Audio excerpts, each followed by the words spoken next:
Me and the fillies and colts of these peaceful lands began walking down the hill towards their village, their humble abode. I had slaughtered those diamond dogs where they stood. Their blood sank beneath their very soil. They are pathetic. They think they could match an individual with my potential. Laughable. I am a demon, a hell knight. I will not let these insignificant matters come to me.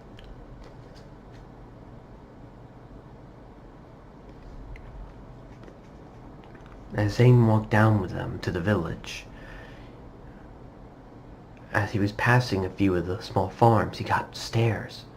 They were surprised, yet relieved. Surprised of the bean, afraid of the bean, shocked of the bean, yet happy and relieved that these children that were up there were all right. Eventually, they made their way into the village.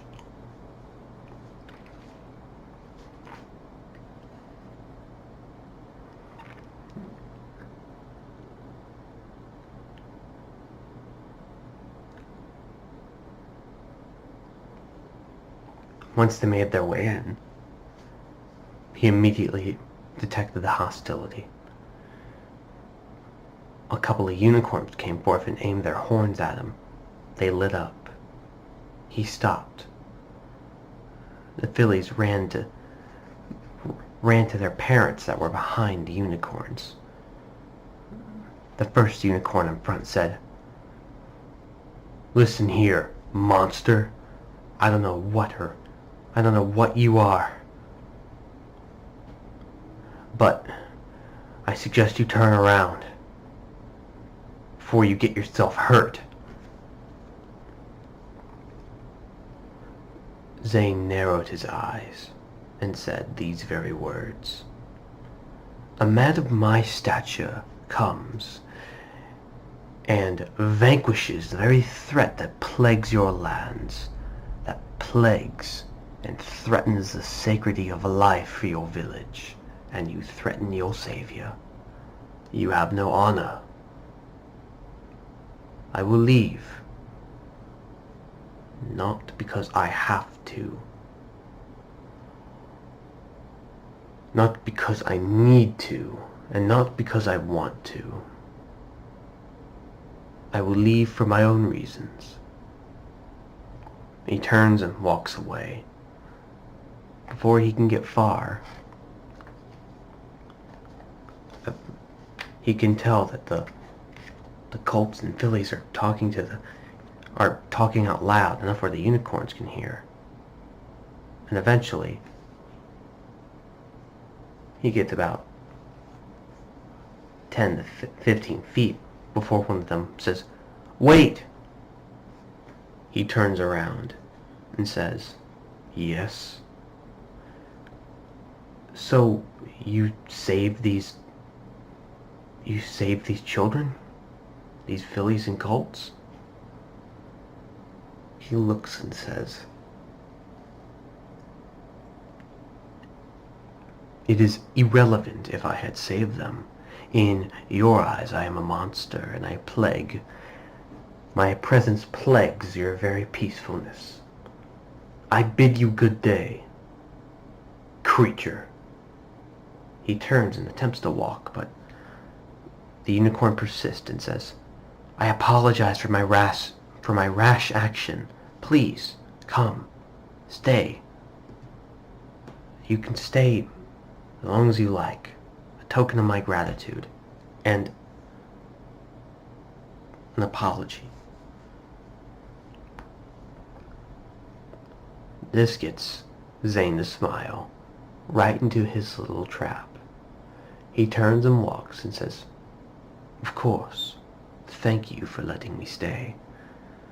However, Zane was not greedy.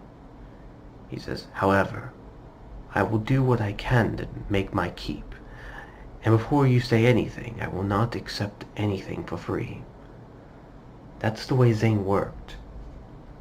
He never took anything just like that. It just didn't feel right. It never did. And plus he would never do anything like that. So he did what he felt was right in his mind.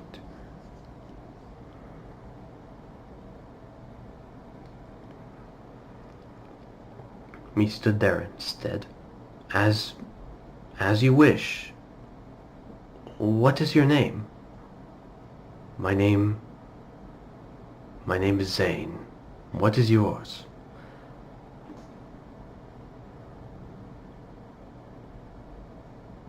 Oh, well, my name's Mudpuddle. And welcome to our town. Just look around. Tell me if you need anything.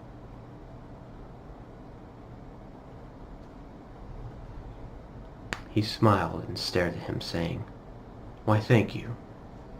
I will take your offer. I appreciate your, well, offer."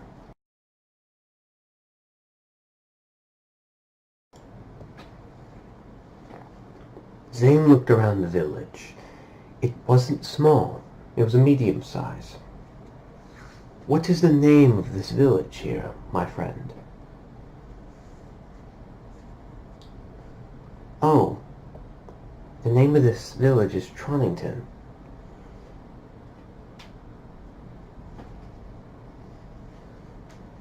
"Anyway, yeah. I'll get someone to show you around. I'll make sure everyone knows about you staying." He walked off to go tell the others.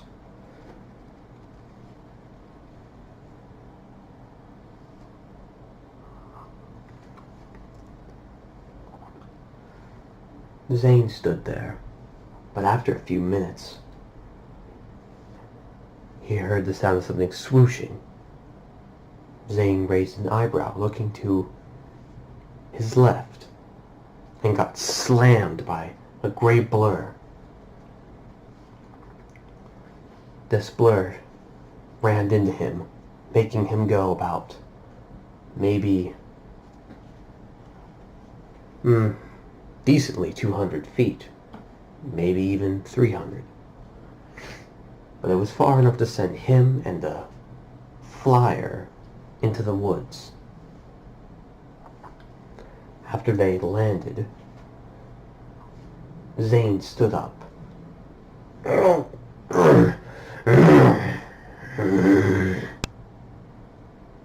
He looked around, trying to spot the disturbance and his attacker. But only saw a gray mare. He looked and said, "You there, what is the meaning of this attack? Why did you ram into me?" The mare looked at him, opened her eyes and looked at him. Her eyes were, well, rather derpy looking. She then said, "I just don't know what went wrong." Zane couldn't help but smile. He turned away, moving his head, and began snickering a little bit.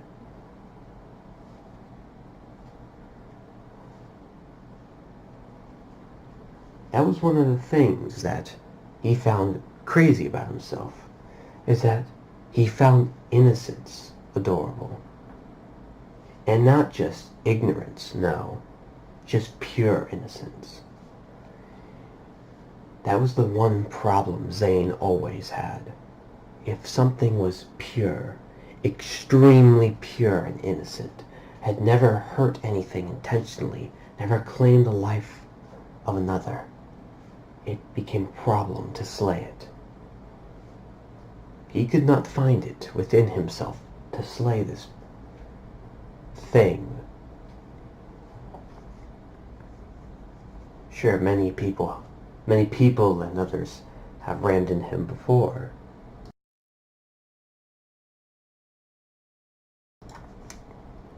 and their punishment was, well, more than good.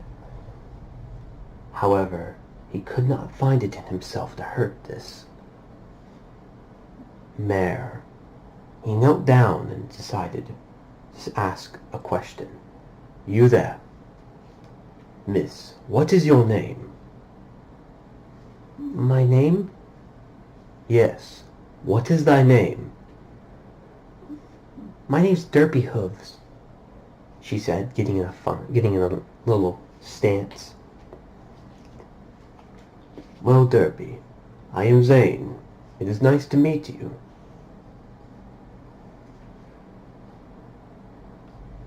"Oh, well, thanks." "What's a mare like you doing out here? You don't seem like the type to be here." That was true. There were barely any Pegasus in that town. He looked around at he was standing in one spot, sure, but when he looked around, he could easily see that the town was mostly filled with earth ponies. A few unicorns, yes, and one or two Pegasus, but that was it. "Are you from out of town? You seem misplaced." He looked and immediately felt like an idiot. It was a male mare.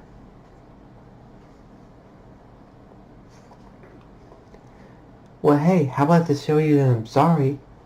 You can have one of my muffins." She held out a muffin. This caught Zane by surprise. Zane had never been given anything before. He looked at the muffin, and then the Derpy. Muffin, Derpy. Muffin, Derpy. Muffin, Derpy. He did this several more times before saying, "You're giving me your muffin? My Miss Derpy, please." The gesture is quite nice, and it brings me great pain to say I'm sorry, but I cannot take a gift such as that. It was true. Zane hated anything like that. He hated affection towards him. He was used to arrogance. He was used to pain. He was used to bitterness. He was used to racism and other things.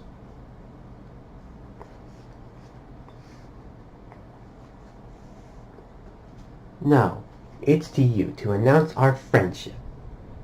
He looked very puzzled at this point and said, "Friendship? But we've only just met, Derpy Hooves. For all, I am a stranger to you."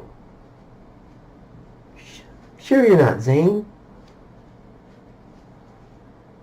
I remember hearing something about Princess Twilight giving one of her speeches talking about the first 30 seconds can build a connection between two individuals, and we practically made 30 seconds of a connection between each other, so that basically means that me and you were practically friends," she said in a neutral tone, smiling. Zane shrugged. He knew when he had lost. He had learned not to argue with women. And he had said, "Well, Derpy, where do you resign?" "In Ponyville, of course." "Well, Derpy of Ponyville, since you have..." He lifts up his helmet a little bit and nibbles on the muffin. His eyes widen. It's rather delicious. He stuffs the whole thing in his mouth, even eating the wrapping. Swallows it and says, "Miss Derpy, since you have shown me of kind affection I have not had many years, I will accompany you on your journey."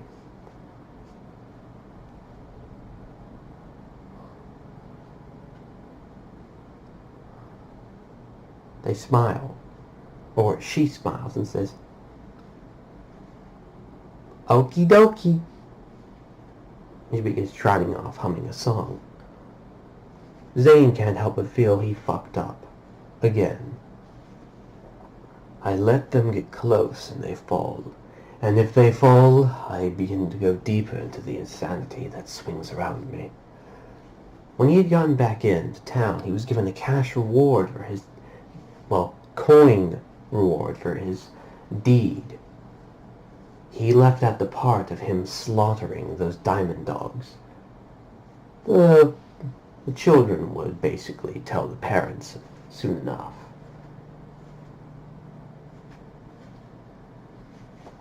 He was able to manipulate them into giving him more supplies than he needed. He didn't care.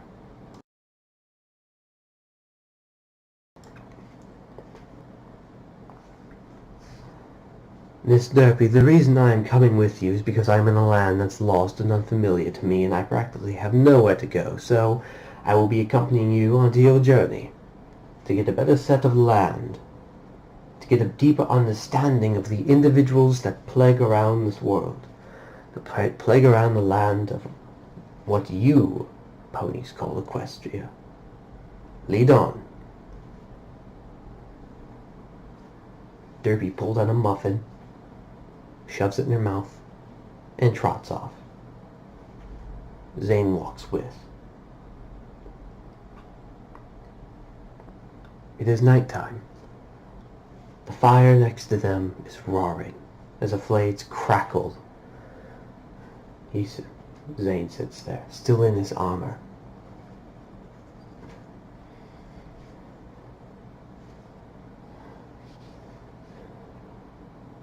Derpy is sleeping on the grass.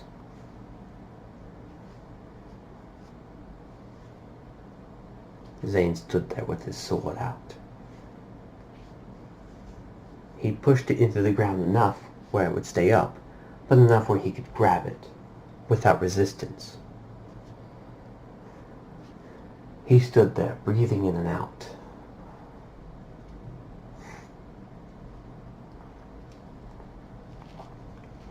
Zane went over. He could see that she was shivering a little. He used his magic, and eventually a blanket of fire wrapped around Derpy's body.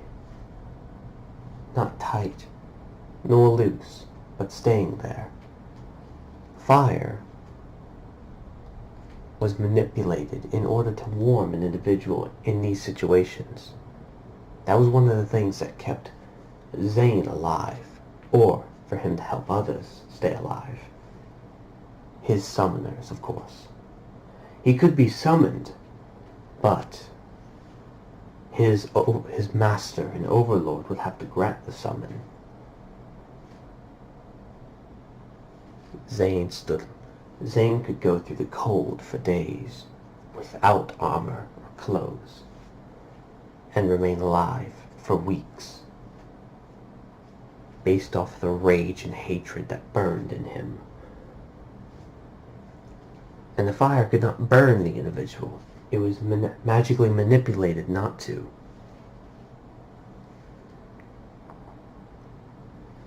Underneath his helmet, he grinned. This is gonna be fun. I can't wait to see what this pathetic world has in store for me. Those diamond dogs were just like children's play. Wait until the rest see me. Out there somewhere, the angel, Mark, knew trouble was coming.